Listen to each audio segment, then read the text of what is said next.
대단하셨어. 고맙습니다. 대단하셨어. 자, 우리 고 의원님 당선 진심으로 축하드립니다.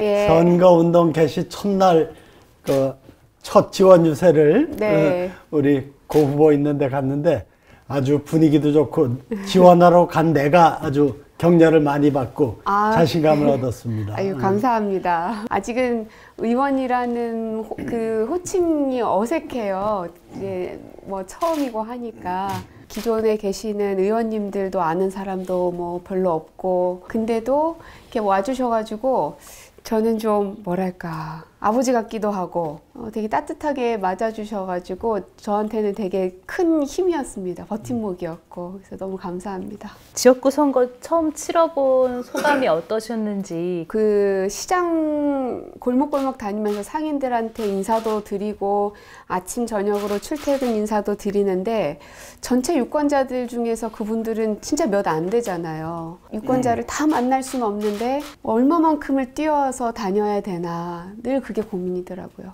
우리 선출직 공직자는 기본적으로 4년 내내 내가 유권자들을 만난다, 그런 자세로 활동하면 아마 지역에서 평판이 아주 좋을 겁니다. 그러니까 그래도 꾸준하게 동네 곳곳을 찾아다니고 만나고 대화하고 의정보고도 하면 소문이란 게 있으니까 우리 고민정 의원은 정말 평소에도 지역구 잘 관리하고 잘 찾아다니고 또 의정 보고도 잘하고 의견 수렴도 잘한다, 이렇게 소위 평판이 나죠.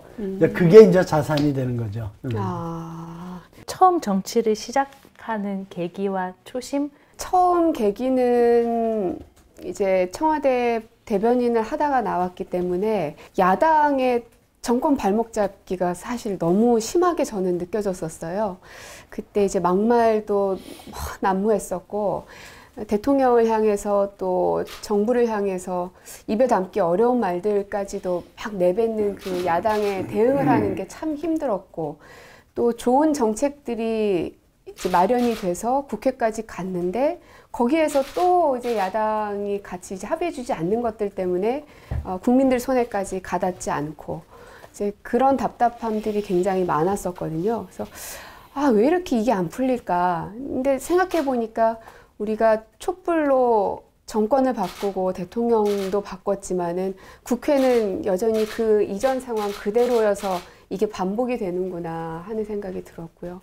그래서 이 촛불 시민들의 힘을 완성시키려면 또 우리가 만들었던 문재인 정부의 그 개혁 과제들을 완수시키려면 결국은 국회가 큰 힘을 발휘해야 되겠구나 하는 그런 마음으로 여기까지 왔습니다. 네, 그것을 잘 하기 위한 노력, 능력, 정치력을 우리 고 의원께서도 잘 발휘해 주시고, 집단으로서 또 절대 과반을 넘긴 거대 여당으로서 우리 더불어민주당이 정말 이번에는 앞으로는 정말 정치력을 발휘해 가지고 촛불혁명의 완수라는 시대적 과제를 우리 21대에서 마무리가 될 수 있도록 아주 애써 주실 걸 기대합니다. 결국은 이제 국회에서 문제를 풀려면 여야 간의 협치를 해야 하는데 21대에서도 분명 협치가 필요하긴 할 테고, 흔히 일반적으로 이게 집권 중후반기의 선거는 집권 세력에 대한 평가다, 심판이다. 근데 그 도식이 무너진 거예요.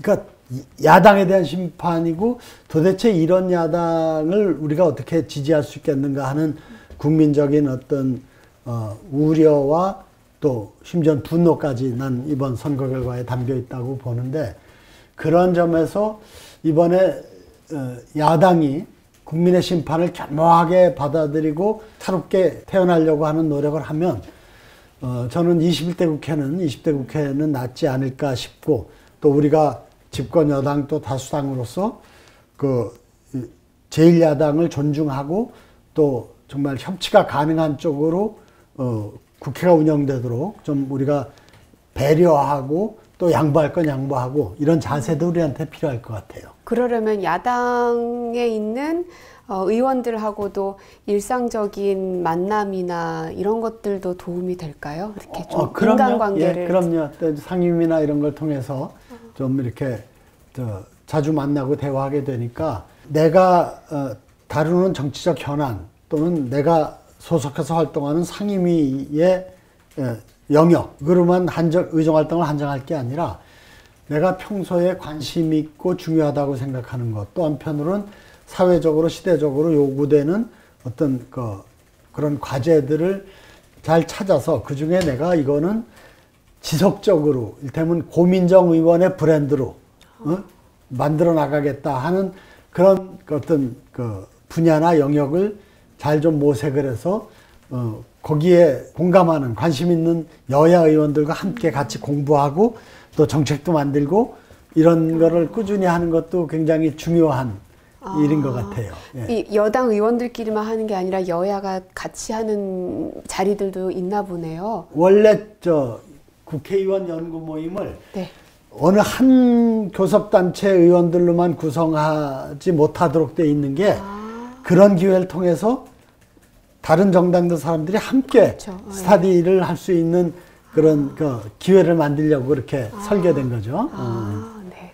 복지 문제든 문화 문제든 무슨 산업 문제든 환경 문제든 이런 주제로 우리가 이 연구 모임 하려고 그러는데 참석해 달라는 사람들이 무지무지하게 많이 올 거예요. 네. 그러니까 그 중에서도 너무 그걸 연고로만 가지 말고 내가 앞으로 의정 활동을 소속 상임위하고 상관없이 요거 하나 주제만은 정말 꾸준히 10년, 20년 하겠다. 앞으로 오래 하셔야 될 거 아니에요? 할 거고. 그러니까 그런 장기 목표를 가지고 설정하는 것도 중요해요. 그런 걸 통해서 여야 의원들 간에 이렇게 좀 더 교류의 폭도 넓어지고 또 이렇게 일들을 보는 시각과 차이가 나면 나는 대로 그걸 또 알게 되고 걔가 좀 더 이렇게 정말 아주 폭넓고 깊이 있는 그 민의를 좀 끌어올리는 데 아주 도움이 되죠.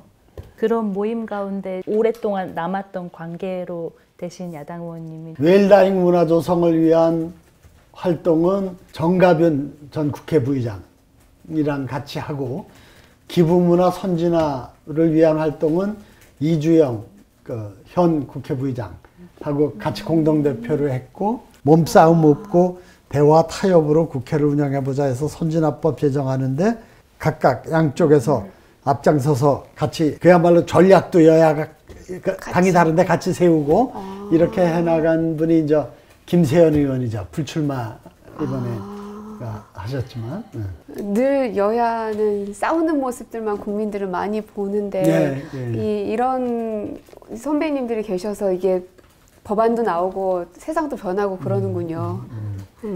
이런 게 조금 잘 지켜질지 걱정되는 대목도 있다.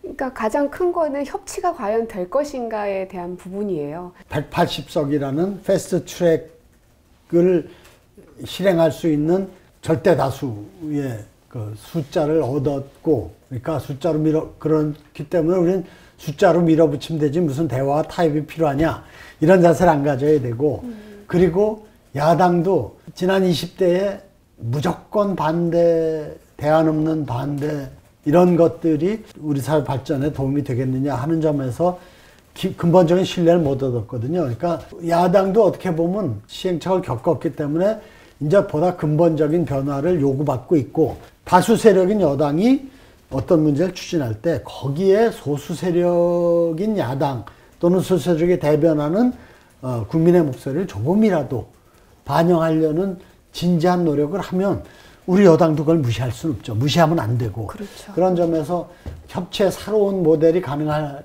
거다 이렇게 생각을 하고, 뒤집어서 얘기하면 얼마든지 우리 힘으로 야당이 반대하면 패스트트랙 올릴 수 있어. 뭐 신경 쓸 거 하나도 없어. 우리끼리 하면 되지. 이렇게 하고 야당은 야당대로 그냥 소수니까 더 고립돼서 죽기 살기로 반대만 하고 이렇게 되면은 20대보다 어떻게 보면 더 실망스러운 국회가 될지 모르죠. 우리 당이라고 해서 늘 이제 내 마음 같지 않을 수 있는데 제가 이 정치 영역에서 일한 게 이제 결국은 청와대 생활이 전부인데요. 그 안에서 제가 제일 많이 봤던 건 진짜 격렬하게 토론하고 토의합니다. 앞으로 이제 저도 이제 민주당의 한 의원으로서 끊임없이 많은 토론들이 필요하겠죠. 저의 소신과 많은 다수의 의원들이 생각하는 게 다를 수도 있기 때문에 결정되기 전까지의 과정은 저의 소신을 끝까지 얘기하면서 설득시키되, 하지만 마지막에 결정이 됐을 때는 그때는 좀 하나로 갔으면 좋겠어요.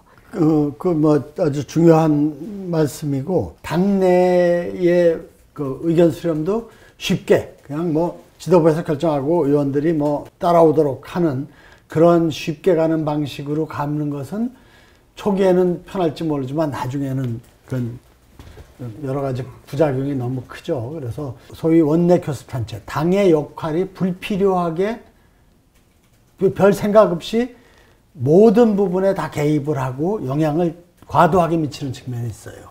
우리는 습관적으로 많은 문제들을 당론화하려고 그래요. 국회의 구성은 300명의 국회의원이지 정당이 아니거든요. 의원 개개인의 자율성을 충분히 살리고, 그리고 꼭 당론으로 필요한 것들은 우리 고 의원이 얘기하신 것처럼 충분하고 폭넓은 그러한 논의를 통해서 민주적으로 수렴하고, 이 두 가지가 같이 있어야 될 것 같아요. 토론 워크숍도 있었는데 네, 아직은 국회의원이 됐다는 실감은 잘 안 나고요. 아까 여기 화장실에서 손을 씻고 오는데 약간 인턴이 된 것 같더라고요. 인턴으로 이제 막 입사를 해서 화장실도 처음 와보고, 여기 복도도 처음 걸어가 보고, 그래서 어디가 있구나 이제 눈에 익히고 있고 막 그런 기분이었어요. 국회의원이라는 일도 모든 걸 내가 다 습득하고 하는 게 아니거든요. 그러니까 배우는 자세가 난 제일 중요하다고 생각이 들어요. 현장도 가보고 전문가 얘기도 듣고 당사자들 얘기도 듣고, 그에 관련된 어떤 여러 가지 좀 리포트라든가 연구 결과도 좀 보고, 그렇게 하려고 노력을 초기에 해야 되는데, 아무것도 안 해도 국회의원은 대충 할 수 있구나라고 또 잘못 쉽게 배우는 경우도 있는 것 같아요. 그러면 내가 대표하는 유권자들의 뜻을 가장 수준 높게 그리고 올바르게 실현하기 위한 내 노력, 그건 결국 열심히 좀 공부하는 자세, 이게 좀 있느냐 없느냐에 따라 내가 대변하는 유권자들의 저기를 끌어내리는 결과가 될 수도 있고 끌어올리는 결과도 될 수 있고 그런 것 같아요. 이런 일들을 해내고 싶다 하는 과업들, 어떤 법안들을 만들고 싶은가라는 건 이제 그러니까 초선들은 다들 이제 욕심도 많고 막 꿈에 부풀어 있으니까 하고 싶은 게 무척 많습니다. 예술인 복지 관련해서도 관심이 많고, 결국 이제 제 남편이 예술가다 보니까는 아무래도 그렇더라고요. 또 아이들이 있다 보니까 이제 교육 부분에 대해서도 할 수 있는 게 뭐가 있을까, 그런 고민들도 많고, 당장 시급한 건 코로나 국난을 어떻게 극복하느냐 문제겠죠. 이 경제적 여파가 너무나 커서 이 충격을 얼만큼 최소화시킬 수 있을 것인가. 경기가 전 세계적으로 좋지 않은 상황에서 이 문제가 터졌기 때문에 정확하게 목표 설정을 하신 것 같아서 아주 반가운데, 정책이나 무슨 예산이나 무한정으로 우리가 쓸 수가 없거든요. 한정된 자원을 잘 선택하고 잘 사용해서 경제적인 타격을 줄이고 경제 위축을 통해서 1차적으로 밀려나가는 역시 약자들 보호하고, 우리 어쨌든 수출 경제가 우리의 경제의 중심이니까 이걸 좀 잘 살려내는 이런 일들을 잘하는 게 우리가 해야 할 모든 일이죠. 어쨌든 국회 운영도 우리가 집권 여당이고 절대 다수당이기 때문에 남의 책임을 돌릴 수가 없습니다. 전적으로 우리의 책임입니다. 그러니까 그 책임이 우리한테 있다 이렇게 생각하고 좀 하면 힘도 나고 또 사명감도 커지고 그럴 것 같아요. 아까 한 가지 제 의원님은 정말 오랫동안 정치를 하셨고, 또 제가 들은 것만으로도 많은 분들이 더 큰 역할을 해주십사 하셨던 분인데 어떻게 그렇게 탁 끊어내실 수가 있었는지. 일할 만큼 일했으니까 또 물러날 때 물러나는 게 자연스러운 거다. 양김 분열로 민주정부 수립의 기회를 놓쳤다고 비판하고 새로운 정치운동으로 한겨레민주당으로 출마한 사람이고 그 뒤에도 또 김대중 총재가 대통령 나오려고 국민의힘 만들 때 노무현 의원 뭐 이런 분들하고 같이 민주당에 남았다가 재선도 실패하고 그랬는데 그런 우여곡절을 겪으면서도 내가 7선을 했어요. 시장 2번, 국회의원 5번. 그러니까 뭐 현역 정치인 중에서 가장 다선에 속하는 거고 명예롭게 마무리를 할 수 있는 기회가 내게 주어진 게 난 영광되고 고맙다 이런 생각이죠. 그래도 앞으로 큰 방향을 잡아주실 그런 역할은 해주시면 좋겠습니다. 그렇죠. 뭐 네. 어느 사회나 노장청의 조화가 필요한 거고 대화하고 그래서 공통점을 찾아내고 또 다른 점은 다른 점대로 인식하고 존중하고 이런 그런 어울림의 문화가 우리 국회에도 좀 자리 잡았으면 좋겠어요. 21이라는 게 그렇잖아요. 지금 21세기 새로운 밀레니엄이 시작되고 있고 네. 그래서 그런 점에서도 국회도 21대 국회가 여러 가지 상징성을 갖고 있고 정말 여기서 방향을 잘 설정하는 것 그리고 그 방향을 향해서 나아갈 수 있도록 배의 그 동력을 만들어내는 것 이것을 잘하면 정말 21대 국회가 우리 대한민국 정치사에 새로운 어떤 기점이나 포인트가 될 거다 이런 생각도 하게 됩니다. 너무 멋진 말씀으로 마무리해 주셔서 혹시 두 분 미진한 거 있으셨을까요?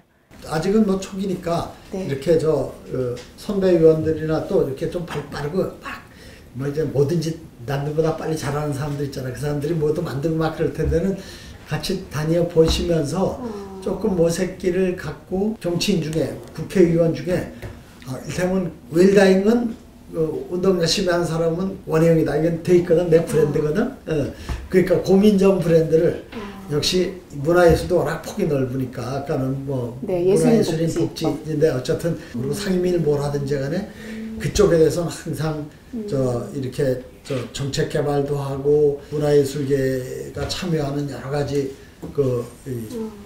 사업들도 하고 이런 걸 한다. 상임위나 뭐 이런 거하고 상관없이 꾸준하게 노력한다. 그런 걸 자기 브랜드가 될 영역을 하나 잘 좀 이렇게 살펴봐 갖고 설정하고 거기에 집중하는 것도 내가 좀 권하고 싶어요. 알겠습니다. 정말 실용적인 멘토링을 그렇죠. 예. 이게 내가 이 실사고시가 14대 국회 90년대 초반에 글씨하는 분 박성모 의원 쫓아가서 받은 건데 내 모토예요. 뭐 이렇게 고정관념으로 또 이념적으로 보지 말고 실제 있는 걸 놓고 거기에서 방법이나 방안을 찾고 가치도 찾고 그러자는 건데 저런 자세로 일하면 근데 좀 뜨뜻미지근해 갖고 뭔가 선명하고 이런 게 없어서 대중적인 저기를 하는 데는 별 자산은 안 돼요. 오늘 너무 좋은 말씀 감사합니다. 아이고 내가 아주 반갑고 아주 기분 좋습니다.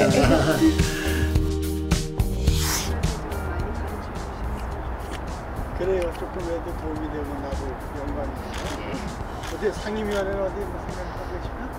지금 이제 사실은 상임위에서 뭘 하는지를 제가 정확히 모르겠는데 그냥 업무수만 봤을 때는 외통위를 가고 싶어서 왜냐면 이제 청와대 있을 때 제일 많이 했던 게 남북 문제랑 정상회담, 외교 순방을 계속 갔어서 외교 통일위원회는 안 돼. 그래요? 가는 데 무조건 시켜줘.